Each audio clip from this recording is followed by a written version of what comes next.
Hi ಎಲ್ರಿಗೂ ನಮಸ್ಕಾರ. This is Sushmita ಕೀರ್ತಿ ಪ್ರಸಾದ್. ಇವತ್ತಿನ ನಮ್ಮ ವಿಡಿಯೋದಲ್ಲಿ ಮಸಾಲೆ ಮಜ್ಜಿಗೆ ಹೇಗೆ ಮಾಡೋದು ಅಂತ ನೋಡೋಣ ಬನ್ನಿ.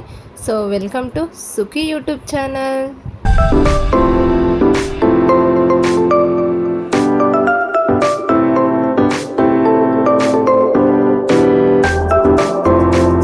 ಓಕೆ, ಇವಾಗ ಈ ಮಸಾಲ ಮಜ್ಜಿಗೆ ಮಾಡೋದಕ್ಕೆ ನಮಗೆ ಮೊಸರು ಮತ್ತು ನೀರು, ಪುಡಿ ಉಪ್ಪು, ಜೀರಿಗೆ, ಹಸಿಮೆಣ್ಸಿನ್ಕಾಯಿ ಮತ್ತು ಕೊತ್ತಂಬರಿ ಸೊಪ್ಪು ಬೇಕಾಗುತ್ತೆ. ಓಕೆ, ಇವಾಗ ನಾವು ಮೊದಲು ನಾರ್ಮಲ್ ಮಜ್ಜಿಗೆನ ಮಾಡ್ಕೊಬಿಡೋಣ. ನಾರ್ಮಲ್ ಮಜ್ಜಿಗೆ ಮಾಡ್ಕೊಳ್ಳೋದಕ್ಕೆ ನಾನಿಲ್ಲಿ 2-3 ಜನಕ್ಕೆ ಆಗೋ ಥರ ಮಾಡ್ತಾಯಿದ್ದೀನಿ. ಸೊ 1 ಲೀಟ್ರ್ ಮೊಸರು ತೊಗೊಂಡು 1 ಚೊಂಬು ನೀರು ತೊಗೊಂಡಿದ್ದೀನಿ. ಓಕೆ, ಇವಾಗ ನೀರಿಗೆ ಮೊಸರು ಹಾಕ್ಕೊಂಡು ಅದಕ್ಕೆ ಸ್ವಲ್ಪ ಕಲ್ಲುಪ್ಪು, ಅಂದರೆ ನಿಮ್ಮ ರುಚಿಗೆ ಎಷ್ಟು ಬೇಕೋ ಅಷ್ಟು, ಕಲ್ಲುಪ್ಪಲ್ಲ, ಪುಡಿ ಉಪ್ಪು, ನಿಮಗೆ ರುಚಿಗೆ ಎಷ್ಟು ಬೇಕೋ ಅಷ್ಟು ಪುಡಿ ಉಪ್ಪು ಹಾಕ್ಕೊಂಡು ಚೆನ್ನಾಗಿ ಮಿಕ್ಸ್ ಮಾಡಿಕೊಂಡು ಸಪ್ರೇಟಾಗಿ ಮಜ್ಜಿಗೆ ಮಾಡಿ ಎತ್ತಿಟ್ಕೊಳ್ಳಿ. ಓಕೆ, ಇವಾಗ ಇದಕ್ಕೆ ಮಸಾಲೆ ರೆಡಿ ಮಾಡ್ಕೊಳ್ಳೋಣ. ಈ ಮಸಾಲೆ ರೆಡಿ ಮಾಡ್ಕೊಳ್ಳೋದಕ್ಕೆ ಫಸ್ಟು ಒಂದು ಕುಟಾಣಿ ತೊಗೊಂಡು ಸ್ವಲ್ಪ ಜೀರಿಗೆ ಮತ್ತು ಒಂದು ಹಸಿಮೆಣ್ಸಿನ್ಕಾಯಿನ ಮುರಿದು ಹಾಕ್ಕೊಳ್ಳೋಣ.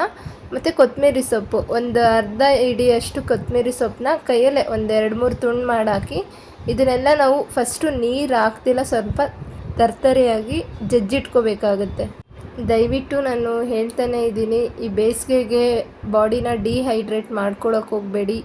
ಆದಷ್ಟು ಟೀ, ಕಾಫಿ, ಬ್ಲ್ಯಾಕ್ ಟೀ ಅದು ಇದು ಎಲ್ಲ, ಅಂದರೆ ಬಿಸಿ ಬಿಸಿ ಏನು ಕುಡಿತೀರೋ ಅದನ್ನ ಸ್ವಲ್ಪ ಅವಾಯ್ಡ್ ಮಾಡಿ ಈ ಥರ ತಂಪಾಗಿ ಏನಾದರೂ ಕುಡಿತಾ ಬನ್ನಿ. ಅಂದರೆ ಔಟ್ಸೈಡ್ ಕೂಲ್ ಡ್ರಿಂಕ್ಸ್ ಎಲ್ಲ ನಾನು ಹೇಳ್ತಾ ಇಲ್ಲ, ಏನಾದರೂ ಹೆಲ್ದಿಯಾಗಿ ತೊಗೊಳ್ಳಿ. ಅಂದರೆ ಈ ಥರ ಮಜ್ಜಿಗೆ ಆಗಲಿ, ಮೊಸರಾಗಿರಲಿ, ಇಲ್ಲ ನಿಂಬೆಹಣ್ಣಿನ ಜ್ಯೂಸು, ಇಲ್ಲ ಯಾವುದೋ ಫ್ರೂಟ್ ಜ್ಯೂಸನ್ನ ತೊಗೊಳ್ಳಿ ನೀವು. ಬಟ್ ಕೂಲ್ ಡ್ರಿಂಕ್ಸು, ಸಾಫ್ಟ್ ಡ್ರಿಂಕ್ಸ್ನ ಮತ್ತು ಟೀ, ಕಾಫಿನ ಆದಷ್ಟು ನೀವು ಈ ಬೇಸಿಗೆಯಲ್ಲಿ ಕಮ್ಮಿ ಮಾಡಿ ಬಾಡಿನ ಯಾವಾಗಲೂ ತಂಪಾಗಿಟ್ಕೊಂಡಿರಿ. ಏಕೆಂದರೆ ಈ ಬೇಸಿಗೆ ಆಗಿರೋದ್ರಿಂದ ತುಂಬ ದಾಹ ಆಗ್ತಾ ಇರುತ್ತೆ, ಯಾವಾಗಲೂ ನೀರು ಬೇಕು ಅನ್ನಿಸ್ತಾ ಇರುತ್ತೆ. ತುಂಬ ನೀರು ಕುಡಿಯೋಕೆ ಆಗದೇ ಇರೋ ಕಾರಣ ಈ ಥರ ಜ್ಯೂಸ್ ಆಗಿರಲಿ, ಇಲ್ಲ ಫ್ರೂಟ್ಸ್ ತೊಗೊಳೋದಾಗಿರಲಿ, ಇಲ್ಲ ಫ್ರೂಟ್ಸ್ ಜ್ಯೂಸಸ್ನ ತೊಗೊಳೋದಾಗಿರಲಿ, ಈ ಥರ ಮಾಡೋದ್ರಿಂದ ನಿಮ್ಮ ಬಾಡಿ ಹೈಡ್ರೇಟಾಗೂ ಇರುತ್ತೆ ಮತ್ತು ಹೆಲ್ದಿಯಾಗೂ ಇರುತ್ತೆ. ಓಕೆ, ಇವಾಗ ಇದೇನು ಕುಟಾಣಿಗೆ ಹಾಕಿ ಜಜ್ಕೊಂಡಿದ್ವೋ ಈ ಹಸಿಮೆಣ್ಸಿನ್ಕಾಯಿ, ಕೊತ್ತಂಬರಿ ಮತ್ತು ಜೀರಿಗೆನ, ಇದಕ್ಕೆ 1-2 ಡ್ರಾಪ್ ಆಗೋಷ್ಟು ನೀರು ಹಾಕ್ಕೊಂಡು ಮತ್ತೆ ಅದು ಪೂರ್ತಿ ರಸ ಬಿಡೋಷ್ಟು ಸ್ವಲ್ಪ ಜಜ್ಕೊಳ್ಳಿ. ಹುಷಾರು, ನೀರು ಹಾಕ್ಬಿಟ್ಟು ಜಜ್ಜಬೇಕಾದ್ರೆ ಈ ನೀರು ಕಣ್ಣು ಅಥವಾ ಇಲ್ಲ ಮುಖದ ಮೇಲೆ ಎಗರಿದ್ರೆ ಸ್ವಲ್ಪ ಉರಿ ಬರುತ್ತೆ. ಸೊ ಆದಷ್ಟು ಹುಷಾರಾಗಿ ಕೈ ಅಡ್ಡ ಇಟ್ಕೊಂಡು ಜಜ್ಕೊಳ್ಳಿ. ಈ ಮಸಾಲೆ ಸ್ವಲ್ಪ ಲೈಟಾಗೇ ಇರಲಿ, ತುಂಬ ಘಾಟ್ ಆಗೋ ಥರ ಎಲ್ಲ ಮಾಡ್ಕೊಳ್ಳೋಕೆ ಹೋಗಬೇಡಿ. ಎಷ್ಟು ಸಿಂಪಲಾಗಿ ಆಗುತ್ತೋ ಅಷ್ಟು ಸಿಂಪಲಾಗಿ ಮಾಡ್ಕೊಳ್ಳಿ. ಇದಕ್ಕೆ ನೀವು ಶುಂಠಿ ಕೂಡ ಹಾಕ್ತಾರೆ, ಬಟ್ ಇವಾಗ ಹೀಟ್ ಆಗಿರೋದ್ರಿಂದ ನಾನು ಮನೇಲಿ ಶುಂಠಿ ಯೂಸ್ ಮಾಡ್ತಾಯಿಲ್ಲ. ಇಷ್ಟನ್ನು ಹಾಕ್ಕೊಂಡು ಸ್ವಲ್ಪ ಚೆನ್ನಾಗಿ ಜಜ್ಕೊಂಡು ಒಂದು ಕಾಟನ್ ಬಟ್ಟೆನ ಚೆನ್ನಾಗಿ ವಾಶ್ ಮಾಡಿ ಇಟ್ಕೊಂಡು, ಈ ಥರ ನಾವೇನು ಜಜ್ಜಿಟ್ಕೊಂಡಿರ್ತೀವೋ ಮಸಾಲೆನ ಅದಕ್ಕೆ ಹಾಕ್ಕೊಂಡೋಣ. ಅದಕ್ಕೆ ಹಾಕ್ಕೊಂಡು ಅದಕ್ಕೆ ಸ್ವಲ್ಪ ಏನು ಕುಟಾಣಿಲಿ ಮಿಕ್ಕಿರುತ್ತಲ್ಲ, ಅದು ಸ್ವಲ್ಪ ನೀರು ಹಾಕ್ಕೊಂಡು ಅಲ್ಲಾಡಿಸ್ಕೊಂಡು ಅದ್ರ ಜೊತೆಗೆ ಹಾಕ್ಕೊಂಡು ಬರೀ ರಸ ಡೈರೆಕ್ಟು ಆ ಮಸಾಲೆನ ಮಜ್ಜಿಗೆಗೆ ಹಾಕೋಕೆ ಹೋಗ್ಬೇಡಿ. ಯಾಕಂದರೆ ಕುಡಿಬೇಕಾದ್ರೆ ಡೈರೆಕ್ಟ್ ಬಾಯಿಗೆ ಸಿಗ್ತಾಯಿದ್ರೆ ಚೆನ್ನಾಗಿರಲ್ಲ. ಸೊ ಈ ಥರ ಕಾಟನ್ ಬಟ್ಟೆಗೆ ಹಾಕ್ಕೊಂಡು ಈ ಥರ ಹಿಂಡ್ಕೊಳ್ಳಿ. ಆ ರಸ ಮಾತ್ರ ಆ ಮಜ್ಜಿಗೆಗೆ ಇಳಿಬೇಕು. ಆ ಥರ ಹಿಂಡ್ಕೊಂಡು ಮತ್ತೆ ಅದನ್ನು ಬಟ್ಟೆನ 1-2-3 ಸಲ ಮಜ್ಜಿಗೆ ಒಳಗಡೆ ಡಿಪ್ ಮಾಡಿ ಮಸಾಲೆ ಏನಿದೆ ಅದನ್ನು ಹಿಂಡ್ಕೊಳ್ತಾ ಬನ್ನಿ.